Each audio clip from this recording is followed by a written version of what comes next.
my dad doesn't lend the cabin to anyone. That's the first thing you need to understand about this place, because it matters.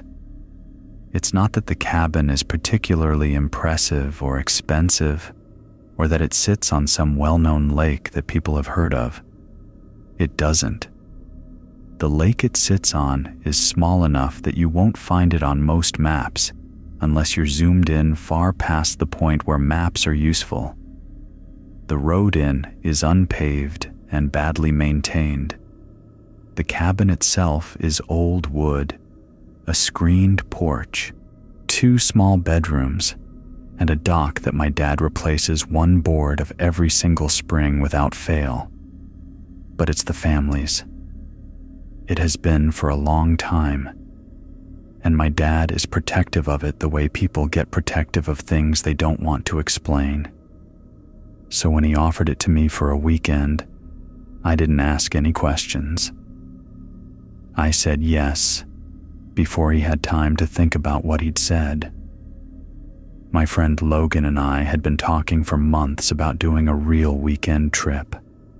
Not a trip with an itinerary. Not a trip where you rent somewhere online and it comes with a welcome basket and a laminated sheet of local restaurants. A real one. Beers, fishing, no phones, no obligations. 2 days of doing nothing that mattered. We were both in our early 30s at that point, and we'd both started to feel the low-grade drag of that decade. The way the weeks blur into each other. The way your body starts registering effort it used to ignore. It sounds dramatic to say we needed it, but we did. We needed 2 days of being stupid and quiet and outside. We drove up on a Friday afternoon after work. The cooler was wedged between our feet in the front seat because neither of us had thought that through ahead of time. Fishing rods poked into the back window. Logan had brought a grocery bag of what he called supplies, chips, beef jerky, hot dogs, and a large jar of pickles that he defended with complete seriousness for the first 40 minutes of the drive. The highway part of the drive is easy. 3 hours, mostly flat, the kind of road where you can set cruise control and stop thinking. The last 40 minutes is different. 2-lane roads that narrow, then a county road that gets rougher the further you go, then the unpaved stretch that shakes the car and makes the cooler thump against the center console. There's one sharp turn at the end of that road, right before the trees open up and you see the lake. I've taken that turn a dozen times, and it always does the same thing to me. There's a beat of something. Not quite relief, and not quite excitement. More like a physical loosening, the way a muscle feels when pressure that's been on it for a long time finally lifts. We pulled in just before the sun hit the tree line. Logan got out of the car and stood there for a moment, looking at the lake. This is perfect. I told him not to jinx it. He laughed and grabbed the cooler. We did the cabin routine that you fall into when a place is familiar. Open the windows to let the stale air out. Check the propane situation on the little 2-burner stove. Prime the hand pump for the water and wait for it to stop spitting air. Swat the first mosquito that finds the gap in the screen door. It took maybe 20 minutes, and by the time we were done, the place felt lived in again, and the light outside had gone the deep orange that happens in the last 15 minutes before dark. We built a small fire in the pit near the water. Not a big fire. Not the kind of fire where you're hauling logs and committing to the thing. Just enough to have something to look at and somewhere to set a beer. We ran fishing lines out into the water more as a gesture than anything else. A way to say we were fishing without having to focus on it. We talked for a long time about nothing in particular. Old stories about people we knew. complaints about work that were funny at the right distance, plans we half meant. The fire burned down to coals, and we let it. The lake was still. That was something I noticed and filed away without quite thinking about it at the time. Lakes make noise. There's wind off the water. There are frogs. There are insects. There's always something. That night, it was quieter than I remembered it being. Not silent. The fire popped, and somewhere in the distance there were crickets. But the kind of quiet that sits in the gaps between sounds felt heavier than usual. I remember poking at the coals at one point and realizing I'd been listening to nothing for a while. I didn't mention it to Logan. We put the fire out around midnight, stamped the coals, locked the front door, and went to bed. The cabin has 2 bedrooms. Mine faces the lake. Through the window, if there's enough moon, you can see the dock and the water past it. Logan's room is at the back of the cabin. It faces the tree line. The trees start maybe 30 feet from the back wall, and they're dense enough that in full dark they're a solid wall of black. We'd been doing a subtle, years-long negotiation about that back bedroom without either of us naming it. Nobody wanted to say out loud that looking at the trees from a window in the dark felt different than looking at the water. So we'd settled into a routine where I took the lake room and Logan took the back room, and we called it the quieter one, like that was a positive thing. I was most of the way asleep when I heard it. 3 taps on glass. Not hard, not loud. The kind of knock that someone does when they're not sure anyone's home and they don't want to startle them. Light and patient. I stayed still for a moment, running through explanations before I was even fully awake. A branch, wind moving something against the pane, a moth hitting the glass wrong. I'd half decided on the moth explanation when it happened again. The same 3 taps, the same even spacing, the same quality to it. Not accidental, not random. Deliberate, and underneath it, or maybe just after it, a sound I can only describe as chittering. Small, quick clicking sounds, close together, like something with a lot of small teeth knocking them together rapidly. I got out of bed, and the floor was cold under my feet, the way old wood gets in the night. I stood in the hall for a moment, just outside my door, listening. From the back bedroom, I could hear Logan's breathing, slow and even. I knocked once on his door. A pause, then his voice, flat and tired. "What? Did you hear something?" Another pause. He opened the door part way, squinting, still mostly asleep and annoyed about it. We stood there together in the hall. The cabin was quiet. Then the tapping came again, and 3 knocks, the same as before, and the chittering sound behind it. Logan's expression shifted. He wasn't annoyed anymore. He was listening. His back window was about 10 feet behind him, the curtain hanging still. The trees beyond it were invisible. "That's on the glass," he said.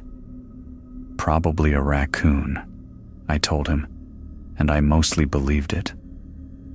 Raccoons get curious. Raccoons are bold around structures that might have food. The chittering sound was wrong for a raccoon. Too fast, too even. But my brain was working to close the gap between what I'd heard and what I had an explanation for. "Could be a branch," I said, even though I'd already thought about the layout of the trees and knew there was nothing growing close enough to reach that window. The tree line started 30 feet back. Nothing overhung the cabin on the rear side. Logan shrugged. He was the kind of person who didn't like admitting uncertainty, especially when he was tired. If something gets in, you're handling it," he said. We stood in the hall for a few more minutes. The tapping didn't come back. The chittering didn't come back. The cabin resettled into its normal sounds, a creak from somewhere in the roof, the low hum of the refrigerator from the front room, the distant and uninvested crickets. Logan closed his door. I went back to my room. I lay in the dark and told myself the thing I've told myself 100 times in woods and cabins and places where sounds don't have obvious sources. It's nothing. You're not used to the quiet. Your brain is filling gaps. Go to sleep. I went to sleep.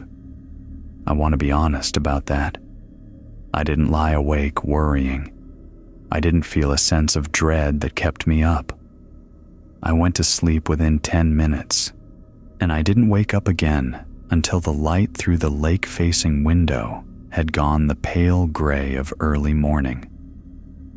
That's the thing about that first night. Nothing about it felt like a warning.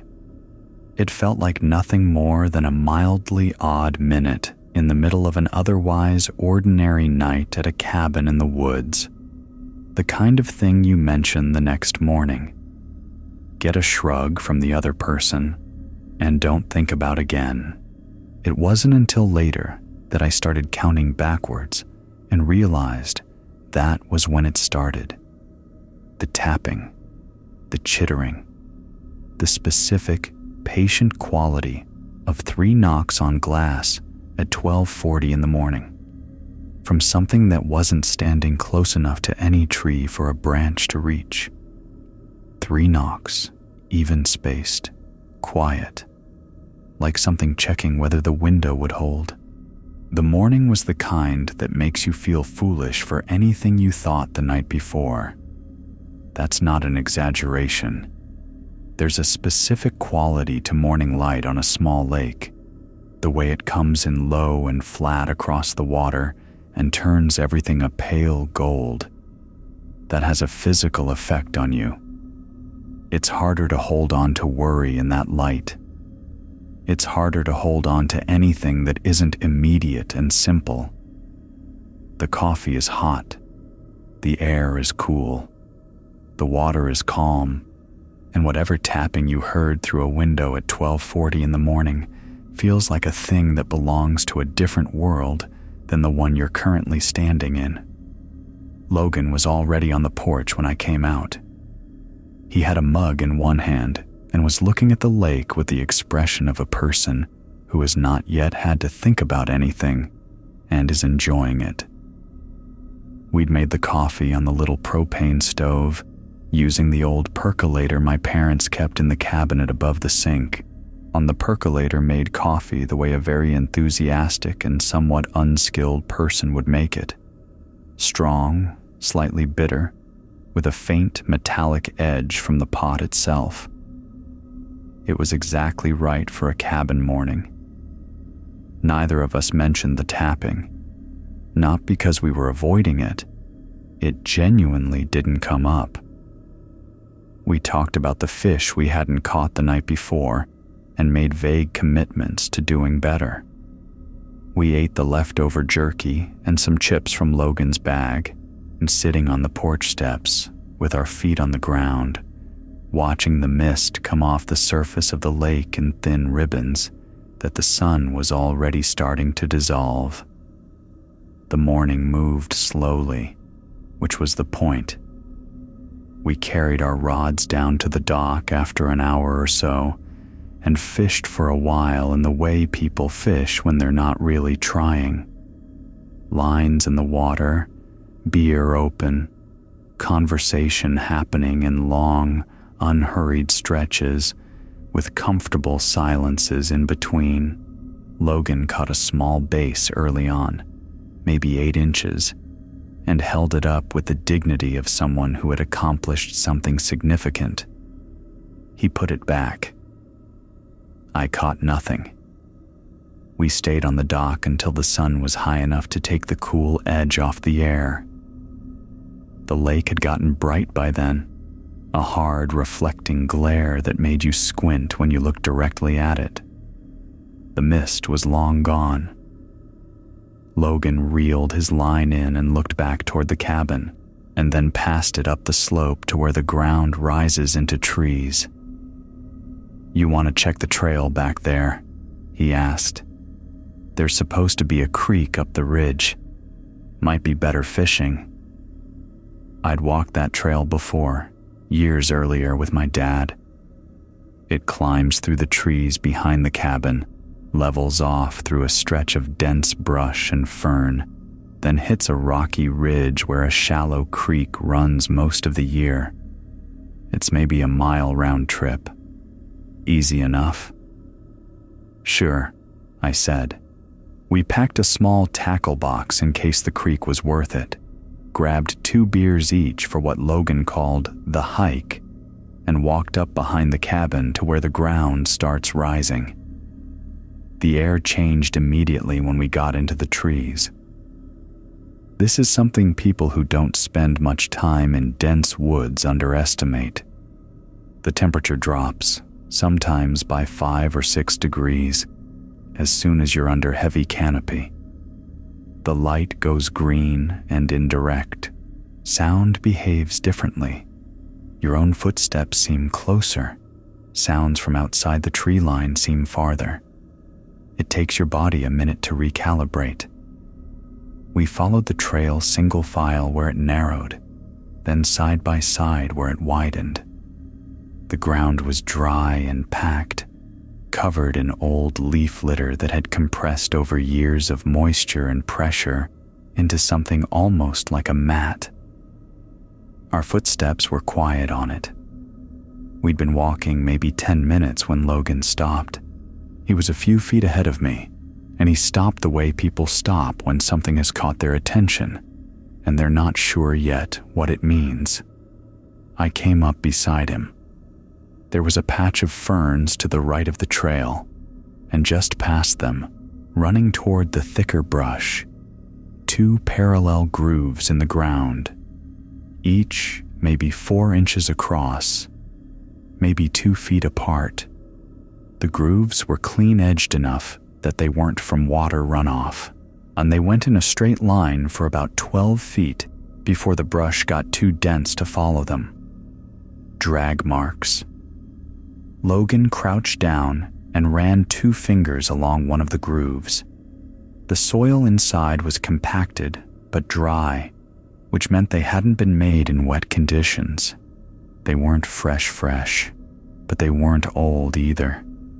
A few days at most, probably less. "We didn't make these," he said. "No," I told him. We looked at the direction the marks ran. They went away from the trail, toward the denser part of the ridge. Whatever had been dragged had been pulled off the path and into the brush. Logan stood up and brushed his hands on his jeans. "Hunter dragged a deer out?"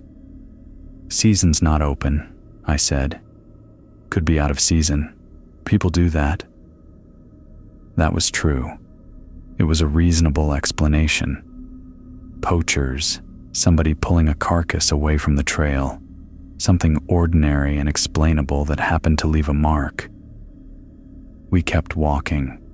The trail curved north and climbed a little steeper, and the trees thinned just enough that more light came through.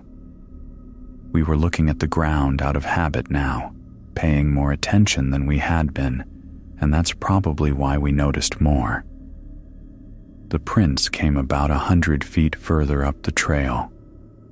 They were pressed into a small depression where the soil was slightly looser than the surrounding ground. Not a clear textbook print with distinct toe separation, more like an impression, disturbed dirt, pressed leaf litter, the outline of something large. The shape was wrong for a dog. Too wide, the weight distribution off, the spacing between impressions suggesting something that didn't move the way a 4-legged animal should. We didn't say anything about the prints. I think we both looked at them, processed them and made a mutual silent decision to not make them into something definite. We walked another 50 feet. The claw marks were on a pine tree maybe 6 feet off the trail, and there was nothing ambiguous about them. 4 vertical gouges in the bark, running almost parallel to each other, each about an inch wide and deep enough that the pale wood underneath the bark was exposed. They ran from roughly shoulder height down to about 2 feet off the ground, which put them well above where a dog or a mid-sized predator would reach, and the gouges had dried resin at their edges, the tree bleeding and sealing, which meant the marks weren't made in the last day or two. But the bark around them was still clean, not weathered, no moss starting to creep in. Maybe a week, maybe 2. Logan looked at them for a long time without speaking. "Bear," he said finally. "That's what they look like," I said. A black bear marking a tree was an ordinary thing in this part of the state. They do it to communicate territory, to leave scent, sometimes apparently for no reason that makes obvious sense. The marks were high, which suggested a large bear, but large bears existed in these woods. This was not outside the range of normal. Logan nodded slowly. "Okay, we don't leave food outside. Cooler stays inside. Done." He said it the way you say something when you're wrapping it up and moving on, and I felt the same pull to do that. Wrap it up. Move on. Everything here has an explanation. Old drag marks, unclear prints, and claw marks from a bear on a pine tree. Nothing here requires you to keep thinking about it. We turned back toward the cabin. The walk down was quiet, but a different kind of quiet than the walk up. I was still looking at the ground more than I normally would, and I noticed Logan doing the same, though neither of us mentioned it. About halfway back down, maybe 300 feet from the cabin, I noticed a smell. It's hard to describe accurately. The woods have a layered smell: decomposing leaf matter, resin, damp soil, the faint vegetable smell of living green things. This was underneath that, or through it. Something organic and heavier. Not exactly rot, but in that direction. The way a tide flat smells at low water, that mix of salt and decay that isn't quite unpleasant, but that your body registers as something present, something biological. It was faint. I thought for a second it might be the creek, or something dead somewhere off the trail, an animal that had died in the brush, which happens. I didn't say anything about it. We came back out of the trees, and the cabin was right there, and the lake was right there, and everything looked the same as when we'd left. Logan took the last of his beer and looked back up the slope. "We'll keep the food inside," he said. "Easy." "Easy," I agreed. We went back out to the dock for another hour. The afternoon was warm and unhurried, and the lake was reflecting hard white light. We cast lines without much hope and talked about inconsequential things, and the morning felt like it had mostly dissolved the odd weight of the night before, and the walk through the trees felt like it had an answer. Bear, territory marking, nothing to worry about. That's where we were when I heard it behind us. Low and close, no echo, not in the distance, not across the water. From the trees at the top of the slope behind the cabin. A growl, the kind of sound that is low enough that you feel it slightly in the sternum before you fully hear it with your ears. Continuous for about 2 seconds, then gone. We both stopped moving at the exact same instant. Logan's rod was halfway through a cast and just stopped. Neither of us spoke for a moment. The lake was still. The insects were still doing whatever insects do. Everything else continued normally around the edges of that sound. Logan said quietly, "Did you hear that?" "Yes," I said. We waited. A minute passed. Nothing repeated. No follow-up sound. No footsteps on dry leaves. No crashing in the brush the way a spooked bear would make when it moved off.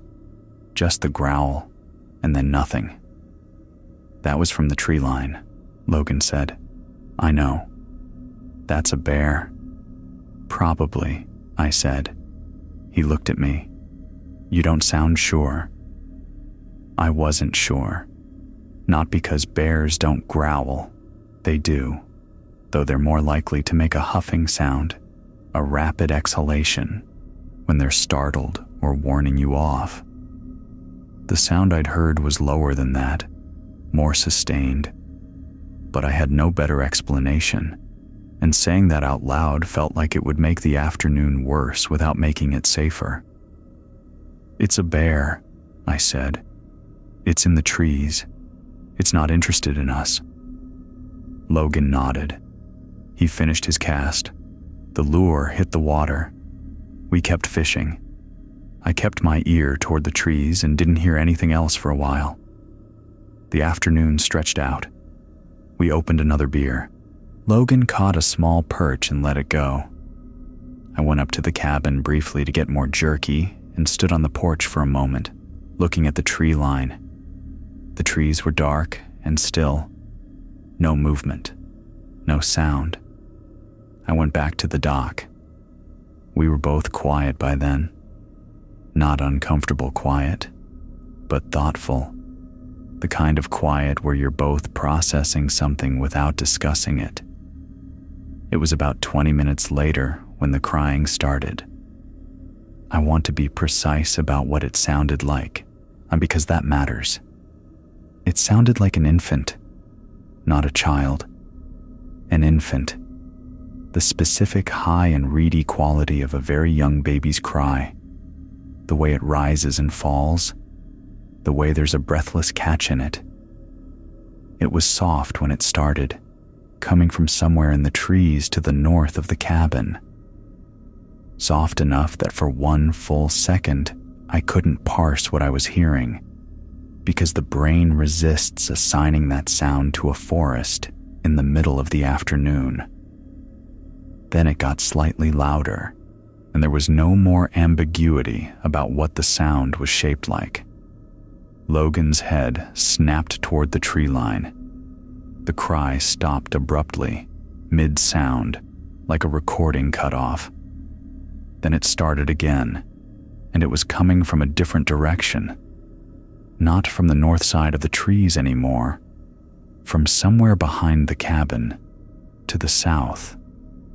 The same sound, the same quality, but the distance between where it had been and where it was now was too far to cover in the second of silence between them. Logan had put his rod down. I said we were going inside. He didn't argue, which told me everything about how he was processing things.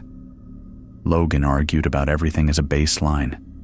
When he didn't argue, it meant he was past it. We reeled in fast. Logan grabbed the tackle box. I grabbed the beer that was still sitting on the dock. We started up the path to the cabin.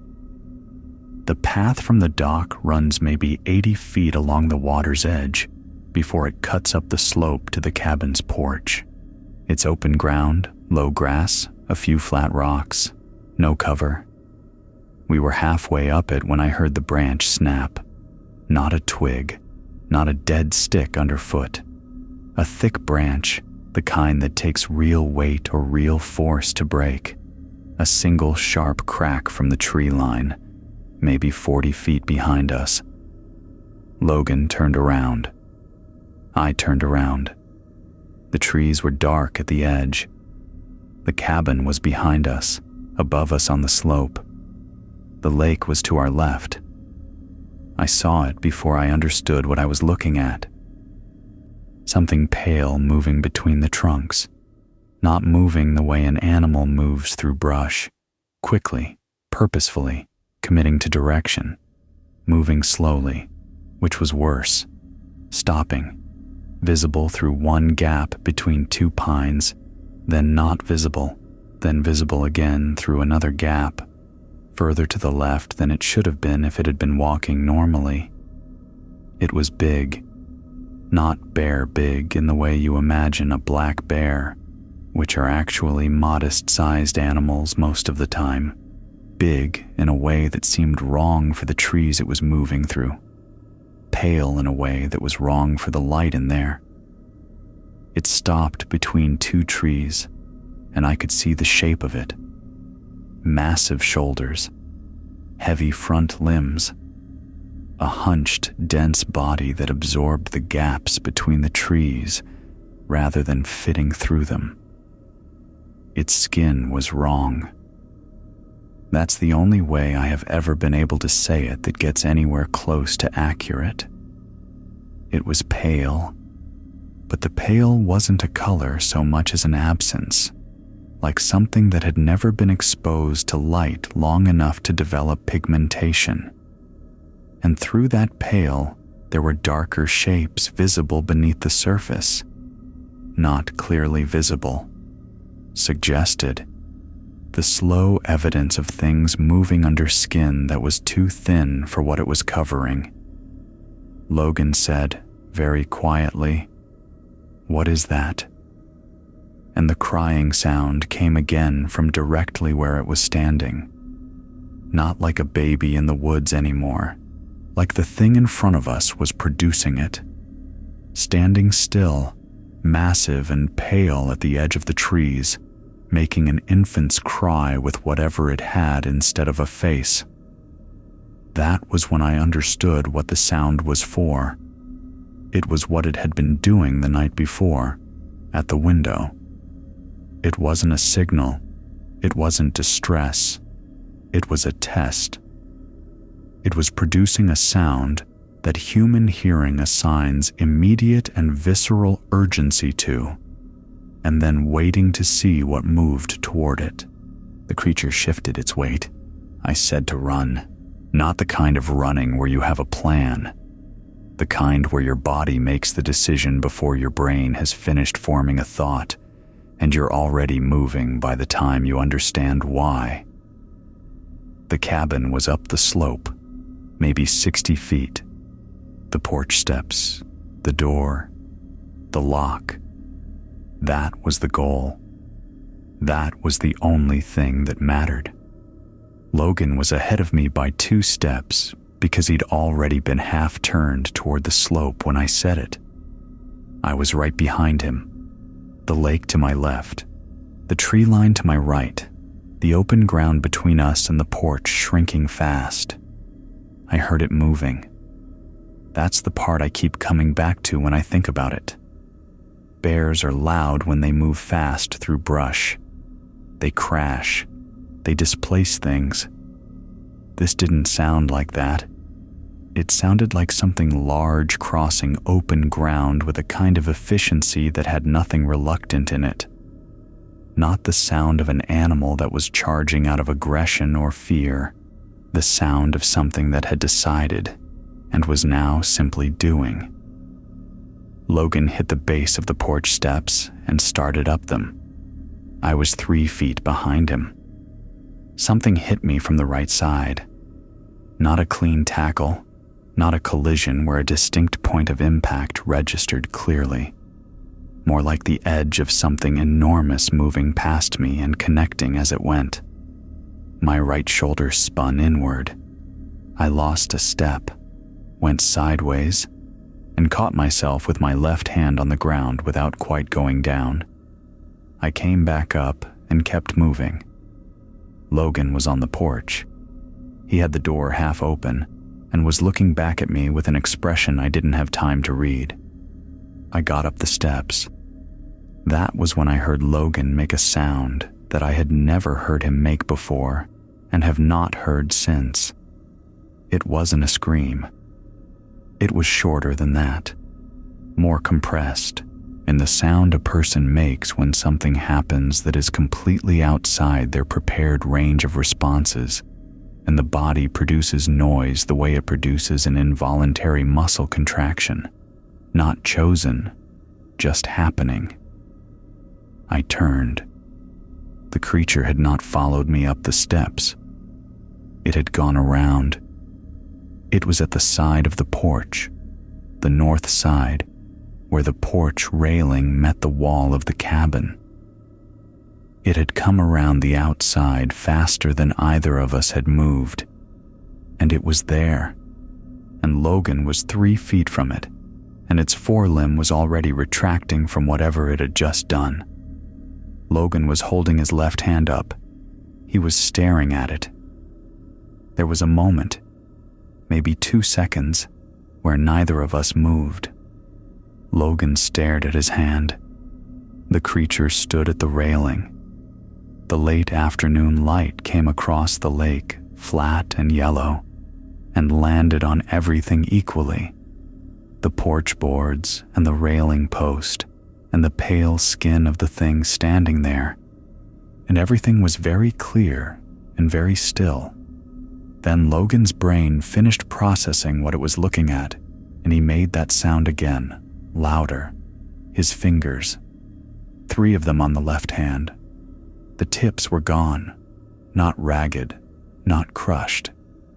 Gone to the second knuckle in a way that was almost clean, the way something is clean when the force behind it was so much greater than the resistance that there was no struggle.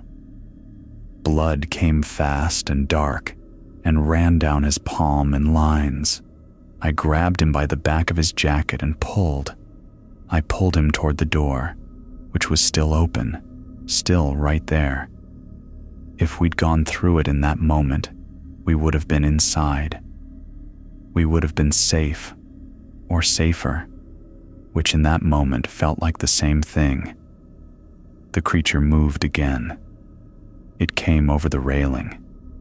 Not through the door, not around the railing, over it. The railing is maybe 4 feet high, and it came over it the way water comes over a low wall. Not jumping exactly, but rising and crossing without apparent effort, and landing on the porch boards with a sound that I felt through the soles of my shoes. The boards flexed. Old pine under a weight they weren't built for. I was already moving, pulling Logan with me, but we were no longer moving toward the door. We were moving off the far end of the porch, away from it, which meant we were moving away from the cabin and back down the slope toward the lake. I don't think I made a decision. I think I just moved away from the thing that was closest and largest, and that happened to be away from the door. We came off the end of the porch onto the grass. Logan was running, which meant whatever shock had locked him up for those 2 seconds had broken. He was running and holding his left hand against his chest and making a low, continuous sound under his breath that was partly pain and partly the thing your throat does when it's trying to process fear at a rate faster than it can manage. I ran with him. We went down the slope toward the water, the dock to our left, the open shoreline ahead of us. The grass was uneven, and the slope was enough to make your stride irregular, and I kept thinking we were going to go down. One of us was going to fall, and I don't know what I thought would happen if that occurred. But the idea of it was so bad that it occupied a large part of my brain on the way down. Neither of us fell. I could hear it behind us on the slope. Not crashing, not the noisy pursuit I'd expected, more like a low, consistent percussion, weight landing with regularity, something moving at a pace that didn't need to rush because it was already faster than we were. Then something connected with my right arm, my hand specifically, or rather the back of my hand and the wrist above it. Not a bite. A swipe, the way a cat swipes. except with the force differential of something that weighed several 100 pounds behind a limb the size of a grown man's torso. I didn't feel pain immediately. That's not how serious impact works. There was a concussive sensation, heat, a sudden loss of grip in that hand that I noticed before I understood why. I looked down while still running and saw the cuts across the back of my hand and wrist, 4 of them running diagonally, deep enough that the edges of skin had already started curling back from each other. The blood was immediate and profuse. I closed the hand into a loose fist by reflex and kept running. We hit the shoreline, soft mud at the edge of the water, and Logan stumbled, and I caught him, or he caught himself, or we caught each other. I'm not entirely sure how we stayed upright, but we did. The lake was right there. I don't know where the thought came from. It arrived fully formed, with urgency, and I acted on it before I had examined it. Into the water. Get into the water. Maybe because the open water was the only terrain nearby that the tree line didn't border, and maybe because something in the way the creature had moved suggested land, the way it navigated the slope, the way it had come over the railing, and water was the only option left that was categorically different from land. I don't know. I pushed Logan into the shallows and followed him. The cold was immediate and total. Late afternoon lake water in early fall is cold in a way that your body registers as a full system alert. It hit my shins and thighs as we waded in, and every nerve that wasn't already occupied with pain or fear filed a complaint about temperature. Logan hissed sharply through his teeth as the water reached his hand. He lifted it above the surface and held it there, elbow up, shaking. We went into thigh depth and stopped. The creature was at the shoreline. It had come down the slope behind us without hesitation and arrived at the water's edge and then stopped. It stood there. I want to be precise about this, because the stopping mattered. It wasn't hesitation in the way an animal hesitates when it encounters something unfamiliar. It wasn't caution. It looked like a rule. Like the shoreline was a line it understood and had decided not to cross. The way a person doesn't cross a line they've been told about. It was larger up close than it had been at the tree line. I've tried to construct an accurate size estimate from what I remember, and the most honest answer is that I'm not sure, because the mind does unreliable things to scale when it's frightened. But the front limbs, the ones it was standing on, were thick enough that they would have been difficult for me to get 2 hands around, and the shoulder mass above them was high enough to be level with my chest, even with it in a low stance on all 4s. The skin. I looked at it because I couldn't stop looking at it. The way you can't stop looking at something that doesn't resolve into sense no matter how long you stare at it. Pale, the way I'd seen from a distance. But up close, the texture of it was wrong for skin. Too smooth in some places and too loose in others, the way skin looks on something very old or very ill, when the fat and muscle underneath have reduced and left the surface without enough to conform to. And beneath that surface, darker forms were visible when the light hit it correctly. Not clearly, not in detail, but present. Things moving slowly under a membrane that wasn't quite thick enough for concealment. The head was low between the shoulders. There wasn't a face in the way you anticipate a face. 2 eyes, maybe, though I couldn't locate them with certainty. If they were there, they were recessed and small relative to the rest of the skull. What was dominant was the mouth. It split the front of the head horizontally, wider than the skull seemed like it should accommodate. When it was closed, it was a seam. When it opened, and it opened now, slightly, as we stood in the water watching it, the inside was dark and wet, and the teeth were visible. Not fangs, not the clean, pointed teeth of a predator that kills by puncture. Wide and uneven and dense, the kind of teeth built for lateral force, for compression, for holding. Crushing teeth. It opened its mouth slightly and breathed toward the water. A visible ripple moved outward from the point where its exhalation met the surface. A slow, smooth circle, ice spreading toward us, flattening as it traveled. Neither of us spoke. I was watching that ripple reach us and watching the creature's head lift slightly after the exhalation, and I was trying to read the situation the way you try to read a situation when every piece of information you have is from contexts that don't apply. It paced. Slow steps along the shoreline, left and right, keeping us in front of it.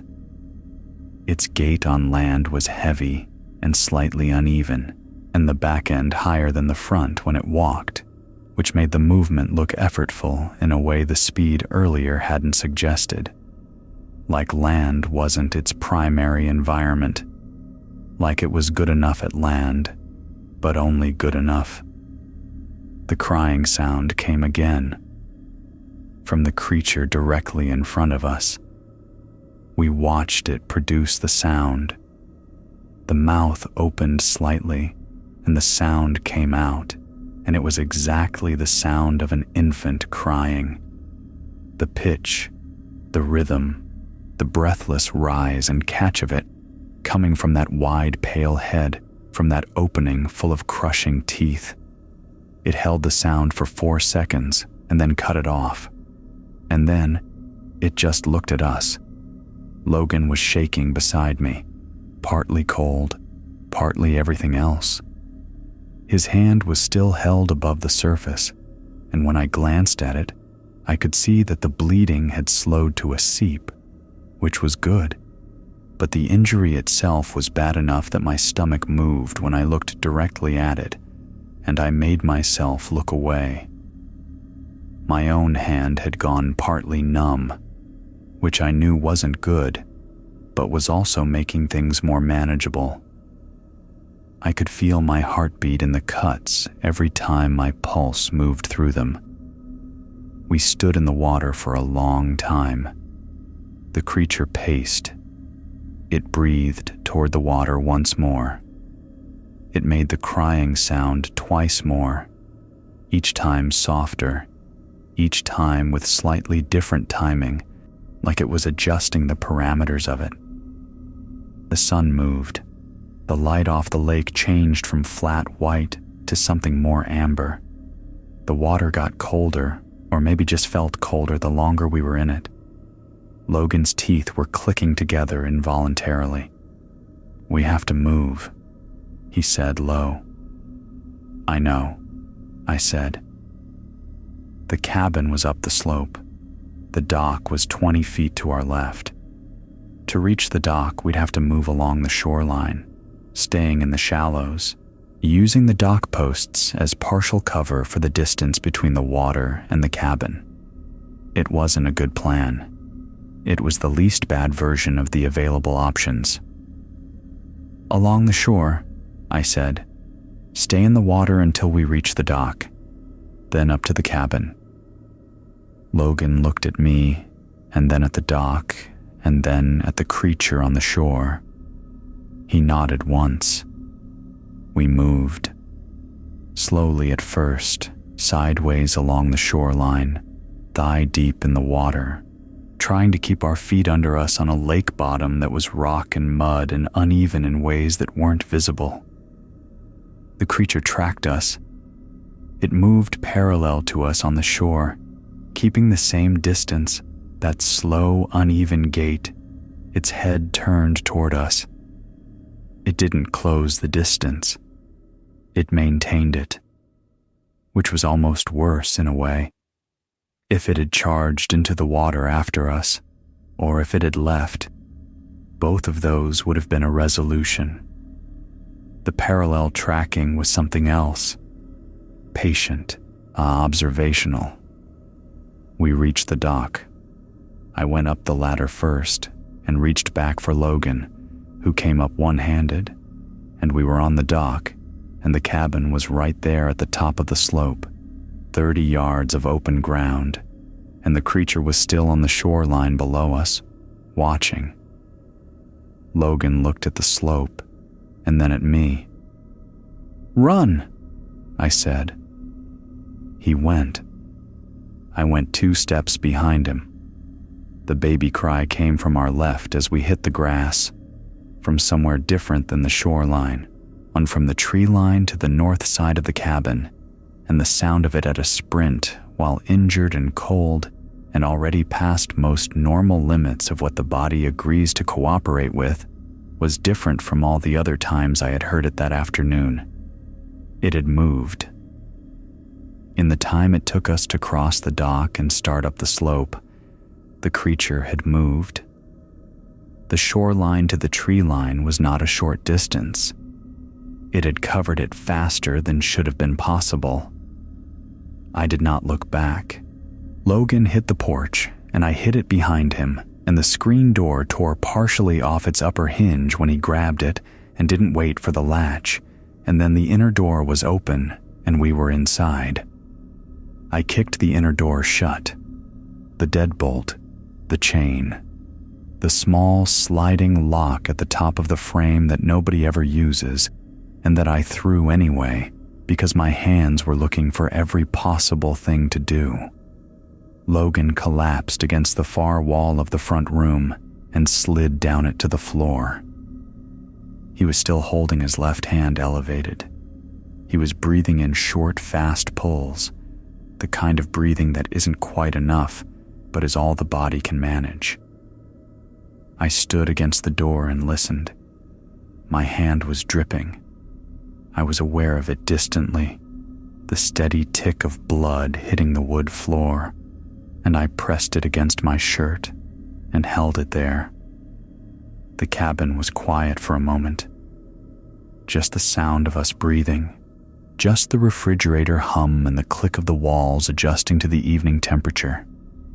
And then, from the back of the cabin, from the direction of the back bedroom, the back window, the window that faced the tree line 30 feet from the rear wall of the cabin, tap, tap, tap, 3 knocks, even spaced, patient, exactly like the night before, and under it, the chittering, the fast clicking of small sounds in rapid sequence right on the other side of the glass.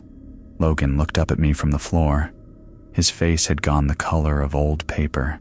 His eyes were steady, which scared me more than if they hadn't been. He said, very quietly, "It was doing this last night." "Yes," I said. Neither of us said anything after that. The tapping continued, 3 at a time. Then a pause, then 3 more. Patient and even and quiet. Outside the back window, 30 feet from the tree line, in the dark that was just beginning to come on, something was standing against the glass and knocking on it like it had all the time in the world. The first thing we did was deal with the bleeding, because we had to. The cabin had a basic first aid kit in the bathroom cabinet, the kind that comes in a flat red plastic case and gets restocked whenever someone remembers to restock it. My mom had put a decent one together.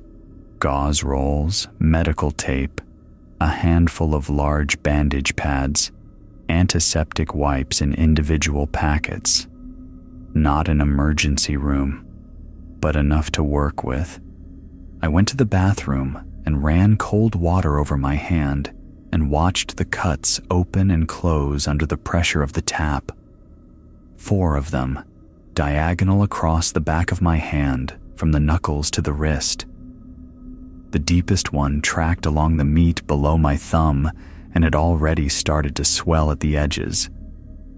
I packed them with gauze, taped it as tight as I could manage one-handed, and went back out to Logan.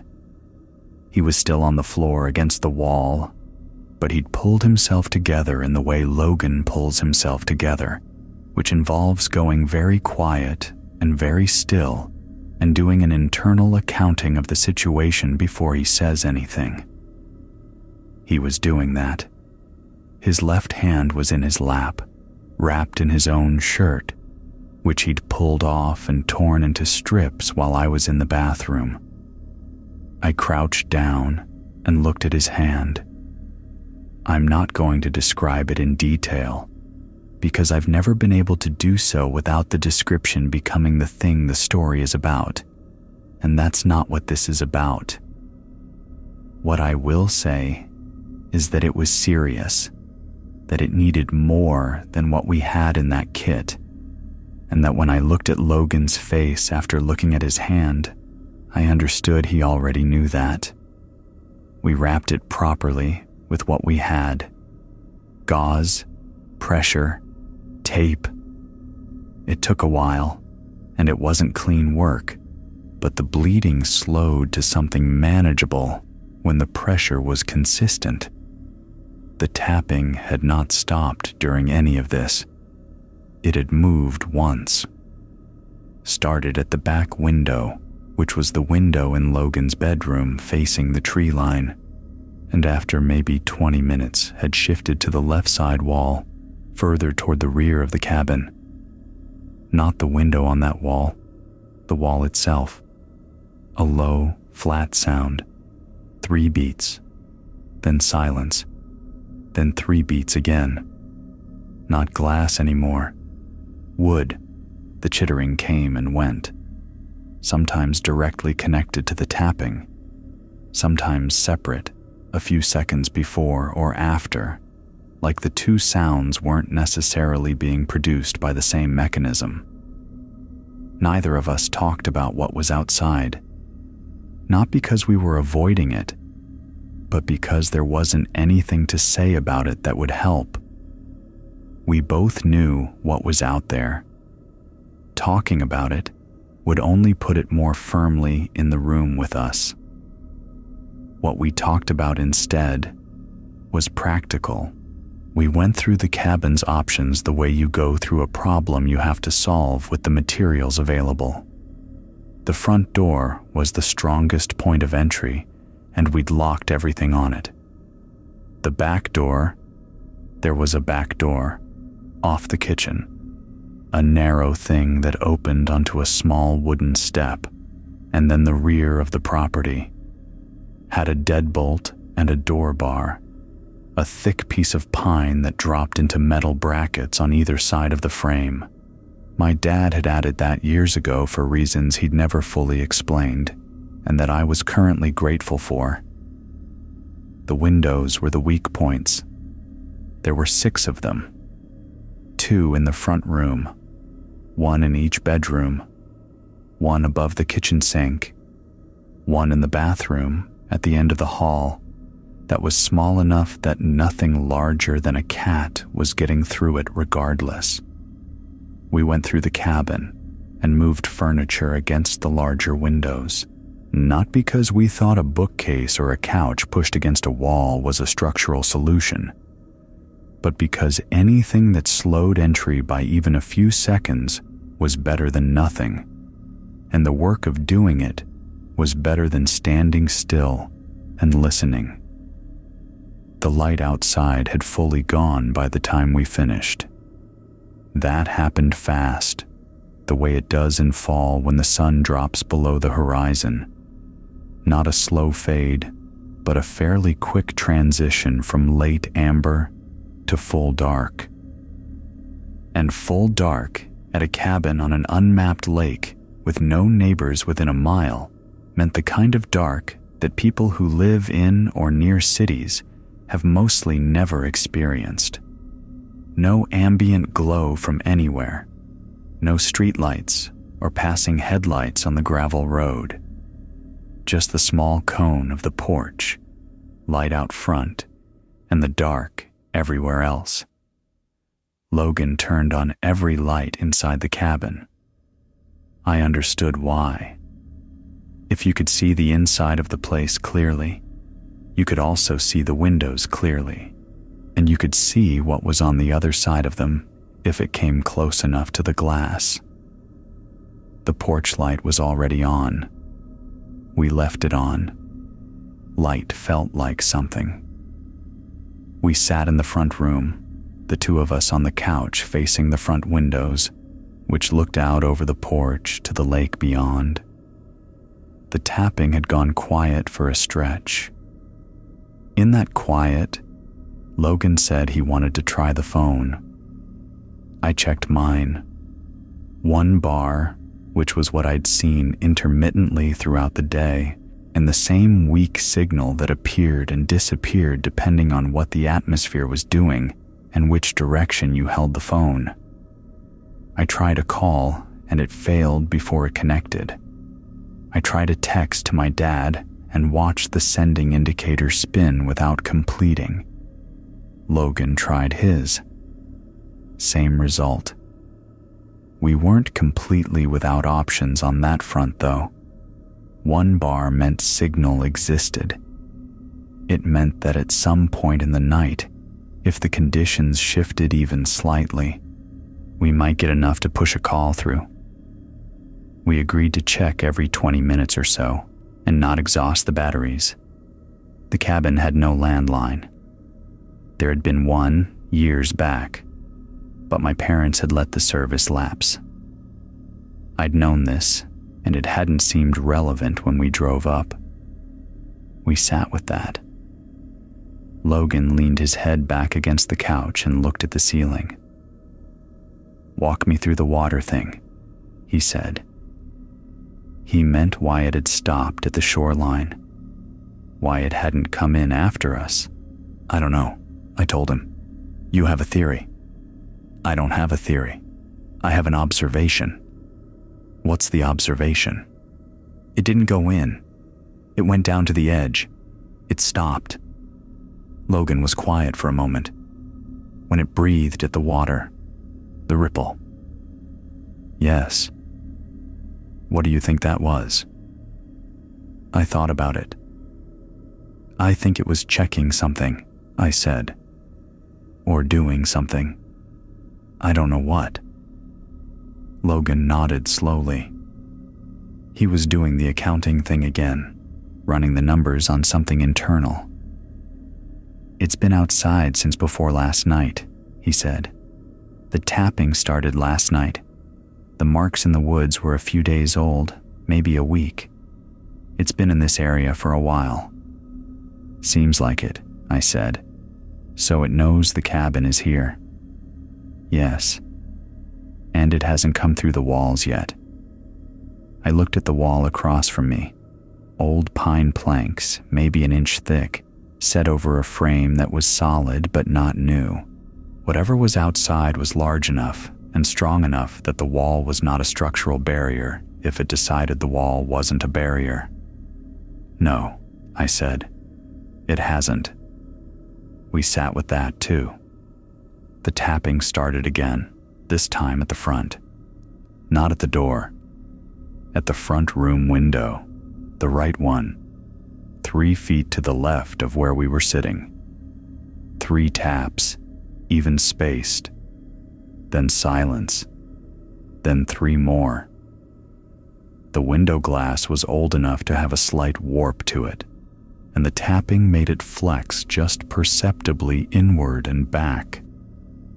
We both turned to look at it. There was nothing visible in the glass. The porch light was behind whatever was at the window, which meant we were looking from a lit room toward a lit porch, and anything between the light and the glass would be backlit at best and invisible at worst. The tapping stopped. A few seconds later, the porch light went out. Not off. Out. Like something had stepped between the source and the area it lit, or like the bulb had blown. but bulbs don't blow the way this happened. 1 second light, the next second nothing, with no flicker. The front of the cabin went completely dark. Logan said, quietly, and with a flat steadiness that told me he was working very hard to keep it. "It's on the porch." The floorboards of the porch are old, and they carry weight the way old pine does, with a low, sustained creak rather than individual squeaks. We heard them. We heard the weight moving across them, slow, and the boards flexing and settling under something far beyond their intended load.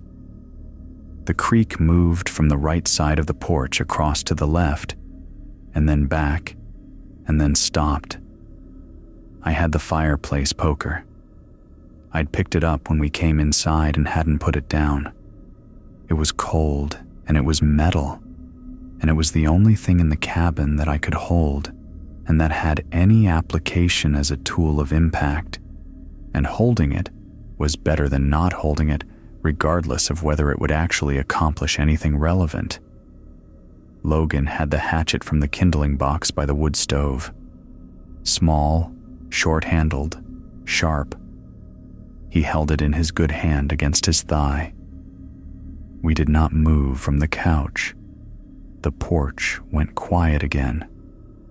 Then the baby cry sound came from directly outside the front door, muffled through the wood, but close, very close. Right on the other side, at head height, which on a normal human would be standing at the door. The cry lasted 3 seconds, then stopped. Then the tapping on the door. Not the same 3-beat tap as the windows. This was different. 4 beats, slightly irregular, almost like a knock, like someone at the door. Logan closed his eyes for a moment. I watched the door, the baby cry again, then the 4-beat knock, then nothing for a long stretch. The porch light came back on. No flicker, no gradual return. Just gone and then present. The same weak yellow cone falling over the empty porch boards. We looked at the porch through the window. Nothing visible.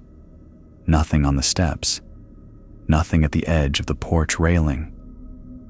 I got up, slowly, and crossed to the window.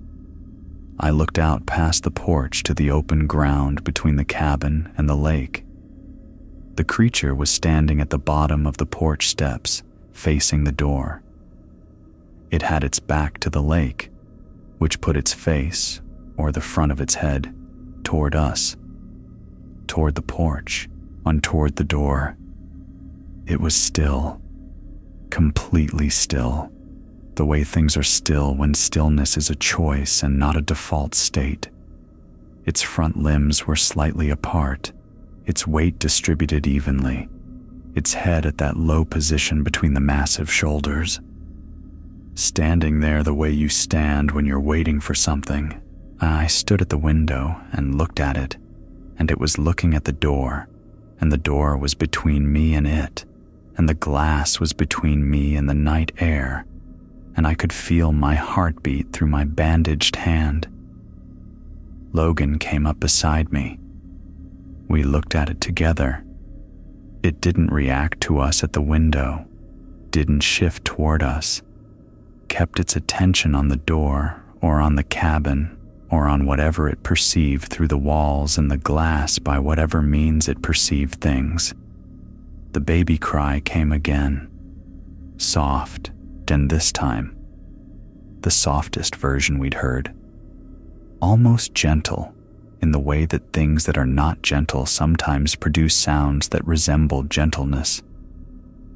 Then it turned and walked back toward the tree line, slow and uneven, that rear high gate, and disappeared into the dark beyond the reach of the porch light. Logan let out a long, slow breath. We went back to the couch. The hours after that were a particular kind of endurance. The tapping came back periodically throughout the night. Not constant, not even frequent. Every hour or so, sometimes longer between instances, sometimes shorter, always in sets of 3, always patient. The chittering appeared and disappeared without clear connection to the tapping, sometimes during it, sometimes long after. The crying came 4 more times that I counted, each time from a different point around the cabin, the east side, the roof, once from the tree line to the north at a distance that suggested it had moved well away from the structure before making the sound. Each time it stopped abruptly. Each time it was followed by silence long enough that you began to wonder if the night was finally done doing what it was doing. Then something else would come, a wet sound against the back wall, the same pressing, leaning quality we'd heard before. Weight applied slowly to wood, not to break it, just to test it. The sound of something learning the structure. The roof creaked twice with the deep flex of something heavy moving across it. We heard that and looked at each other and didn't say anything. We checked the phones every 20 minutes, as agreed. The signal flickered. 1 bar appeared and disappeared. At 2 a.m, Logan got 2 bars for about 40 seconds, and we tried a call together, both of us leaning over the phone while it connected, and it rang once, and then dropped. 1 ring, then nothing. We didn't know if anyone had heard it on the other end. We sat in the lit cabin through the rest of the night and did not sleep and did not stop listening.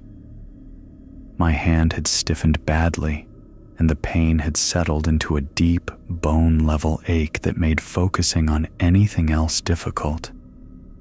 Logan's hand had stopped bleeding, but the bandaging needed to be replaced, and we did that at around 3 a.m, carefully, without looking too directly at the injury itself.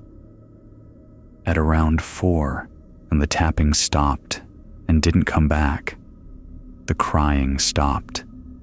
The wet sounds against the back wall stopped. The cabin was quiet in a way that felt different from the way it had been quiet between events during the night. Not the held breath quiet of a pause. Something more like absence. We sat with it for an hour anyway, not trusting it. The sky through the front windows began to change at 5:30. Imperceptibly at first, the flat black shifting by degrees toward the deep blue that precedes any actual light.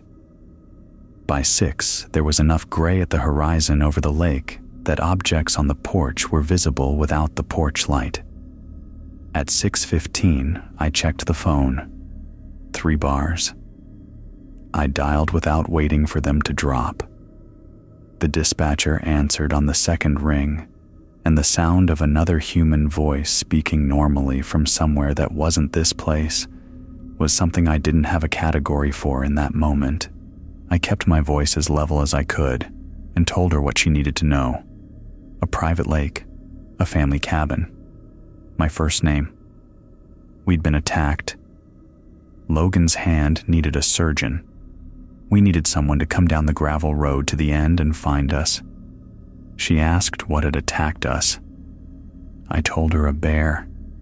I told her it looked sick. I told her it looked wrong. I told her to please send someone. She said they were coming. I sat back down on the couch and told Logan help was on the way, and Logan closed his eyes and let his head fall back and said nothing for a long time. Outside, the lake had turned the pale gray of early morning, and the first birds were starting up in the tree line, small and distant and completely ordinary, as though nothing that lived in those trees had any memory of the night at all. The deputies took 45 minutes to arrive. That's not a complaint. The road in is what it is, and they drove it faster than most people would in the dark with the light bar off. which is how they came. No sirens, no lights, just the sound of tires on gravel that we heard from inside the cabin before we saw the headlights sweep across the front windows. We heard the car doors, and then boots on gravel, and then a knock on the front door. A real knock.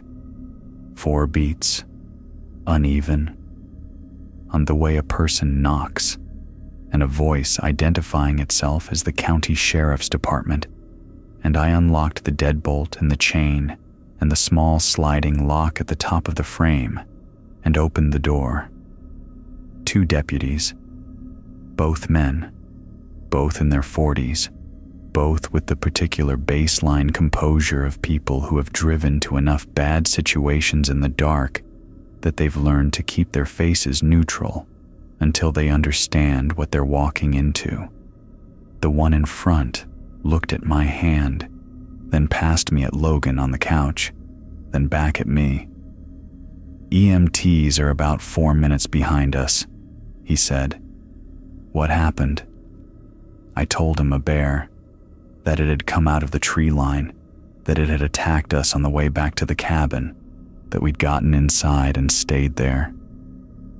I told him Logan's hand needed a surgeon as soon as possible. I told him the animal had been acting abnormally, aggressive in the middle of the day, not deterred by noise, not retreating after it made contact. The deputy listened without expression. His partner was already on a radio, relaying something to whoever was on the other end. The first deputy asked if the animal was still on the property. I told him I didn't know. I told him it had been circling the cabin through most of the night and had gone quiet around 4 a.m. He looked at me for a moment in the way people look at you when they're deciding whether the version of events you've given them is the whole version. You stayed inside all night, he said. Yes. With these injuries? Yes. He nodded once, not judgmentally, just registering it. Okay, stay here. Don't come outside until I say. He and his partner went back out onto the porch, and I heard them talking in low voices, and then the gravel again as they moved around the property. The EMTs arrived while the deputies were still walking the grounds, a crew of 2 in a white truck that had clearly not enjoyed the road in, both moving with the quick economy of people who have learned to assess a situation in the first 10 seconds and start working. The one who came to Logan first was a woman in her late 30s who took one look at his hand through the wrapping and began unwrapping it with a focused calm that I found more reassuring than anything anyone could have said. I sat at the kitchen table while her partner looked at my hand, and he peeled the gauze off carefully, and I looked at the ceiling instead of at the cuts. These need stitching, he said. All 4 of them, the deep one especially. I know, I said. How long ago did this happen? I had to think about it. The afternoon felt like it had occurred on a different day, in a different temporal location than the one I was currently sitting in. Around 4 o'clock yesterday afternoon, I told him. He looked up briefly. You kept pressure on these all night. More or less. He went back to working without comment. Outside, I could hear the deputies moving around the property. Occasional words carried through the walls, but not complete sentences. At one point, I heard one of them say something that included the word tracks, and the other one responded with something I couldn't catch. The EMT redressed my hand in a way that felt substantially more competent than my own attempt, and told me I'd need a doctor as soon as possible, and that he documented the injuries for whatever report was being filed. He asked me a few standard questions about how I was feeling, responsiveness, whether I'd lost consciousness at any point. I hadn't. Across the room, The female EMT had Logan's hand wrapped in clean dressing and had started an IV line for fluids. Logan was upright, which was better than he'd been. His color was still poor, but his eyes were clear and tracking, and he was answering questions in short, direct sentences. One of the deputies came back inside. He stood in the middle of the front room and looked at both of us before he spoke. "We found drag marks in the woods up the slope," he said. "2 sets of them, different directions, old ones and ones that look more recent." "We found them too," I said. "Yesterday morning." He nodded. "Claw marks on a pine tree up the trail, high on the trunk." He paused. "Those are significant marks. We saw those too. And tracks along the shoreline." He stopped here, and something in how he stopped told me he was choosing his next words with some care. "They don't present like standard black bear tracks. The depth is off. The shape is irregular. We're going to contact wildlife management about it." I asked him what he thought made them. He looked at me steadily. "I think a bear," he said. "A large one, possibly with some kind of physical abnormality. We do get them. Mange affects appearance significantly. Injuries affect gait and print shape."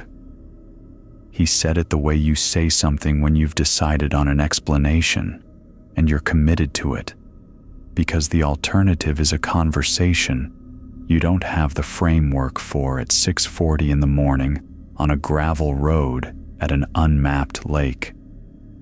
I didn't push back on it. There was no version of pushing back on it that ended anywhere useful. He asked if we wanted them to do a full sweep of the surrounding woods before we left. I said yes. They did the sweep. It took about 30 minutes. They walked the trail we'd walked the previous morning, went up to the ridge, came back along the tree line on both sides of the cabin. They were thorough. Both deputies, moving in a standard grid pattern, the second one carrying a rifle that I noticed was not a sidearm, but a larger caliber lever action that he'd taken from the truck. They found nothing. No sign of the animal in the immediate area. No fresh prints in the soft ground near the tree line. No disturbed brush indicating recent movement through. The senior deputy came back and told me this with the measured tone of someone delivering information they understand is incomplete. "It's moved off," he said. "That's consistent with bear behavior after a confrontation. They don't generally stick around." I thought about the patient circling through the night, the tapping every hour, the weight on the roof, the wet sound of something testing the back wall with slow, even pressure. "Right," I said. Logan was being helped to the EMT truck. He walked under his own power, which mattered to him, and I watched him go down the porch steps carefully, his wrapped hand held against his chest. He paused at the bottom of the steps and looked back at the cabin, and then he looked at the tree line, and then he got in the truck. I went through the cabin one more time before I left. I don't know exactly why. Some version of the human need to look at a place completely before you leave it in circumstances you didn't expect. I went through the front room, and the kitchen, and the bathroom, and my bedroom. I stopped in the doorway of Logan's room. The back window was intact. Whatever had been at it through the night, the 2 nights, going back to the first tap we'd heard, had not broken it, had not so much as cracked it, and the old glass was unmarked, the latch engaged, the curtain hanging still. I looked at the glass for a moment, and then I looked through it at the tree line 30 feet beyond. The trees were just trees in the morning light. Still, ordinary, the early light touching the tops of them and leaving the lower trunks in shade. A crow moved through the canopy somewhere to the left, and the branches moved with it and went still again. I turned off the lights in Logan's room and closed the door and left the cabin. I locked the front door with the spare key from the hook by the door, the one my dad keeps there for the same reason spare keys are kept anywhere, and I put it in my pocket and went to the deputy's car where he'd said he'd follow us out to make sure we made it down the road without issue. I looked back once from the car before I pulled out. The cabin sat where it always had. The porch light was still on, and it would stay on until someone came back to turn it off, and I didn't know when or if that would be. The dock jutted out into the lake, which was calm and gray and catching the morning light in small pieces. The tree line was dark and still on 3 sides. We pulled out down the gravel road. The deputy followed. At the sharp turn before the trees closed in, I looked in the mirror and saw the lake through the gap in the pines for the last second before the trees took it back. Then the road, and then the county road, then pavement. Logan was in surgery by early afternoon. The hospital was 40 minutes from the lake. I sat in the waiting room in clothes that were still damp at the hem and cuffs from the lake water. My hand had been stitched by then. 12 stitches, the attending physician said, across 4 cuts, with a note in my file about the irregular wound pattern and what was documented as a bear attack. He asked me twice if I was sure I didn't want to stay for observation. I told him twice that I was sure. I sat in the waiting room and drank bad coffee from the machine in the corner and watched the news on the mounted television on the opposite wall with the sound off. Just headlines crawling across the bottom of the screen. Ordinary things happening in ordinary places. Logan's surgery took 2 hours. The surgeon came out and found me and explained that the damage to the proximal phalanges of the index, middle, and ring finger on the left hand was not reconstructible. The tissue and bone loss were too complete. What could be done was cleaning and closing and managing the long-term function of the remaining hand, which would be significant, which would take time, which would require follow-up. Logan would adapt. People did. I nodded and thanked her. She looked at my face and said, "Are you all right?" in the way medical professionals ask it, meaning not emotionally, but physically. I told her I was fine, and she told me to go home and rest and come back for follow-up on the stitches in 7 days. I drove home that evening. The drive back was the same drive in reverse. The hospital to the highway, 3 hours of flat road, the suburbs thickening around the edges, and then the city itself. I had the radio on low and didn't hear anything it was playing. I drove carefully and within the speed limit because my stitched hand made gripping the wheel uncomfortable, and I didn't want to make any decisions I didn't have to. My parents called that night. I had texted my dad from the hospital parking lot a short message, telling him there'd been an animal incident at the cabin and that we were both okay, but that we'd needed some medical attention and that I would explain later. He'd called 3 times while I was in the waiting room. He called again that night. I told them a bear. I told them it had come out of the tree line in the afternoon and that it was behaving abnormally, probably sick. I told them we'd gotten inside and spent the night and called for help in the morning. I kept it brief and factual and stayed on the parts that had clean, recognizable shapes. My dad was quiet for a moment after I finished. Then he said he was sorry it happened. He said he'd been using that cabin his whole life, and nothing like that had ever come close. He said he was glad we got inside. He said he'd get someone out to check the property. I told him not to send anyone alone. He asked why. I said because if the animal was still in the area, it would be safer to go with wildlife management, with people who had the right equipment. I said it carefully, keeping it inside the bare explanation, not letting anything outside the bare explanation into my voice. He said that made sense. We talked for a few more minutes about nothing in particular and said goodnight.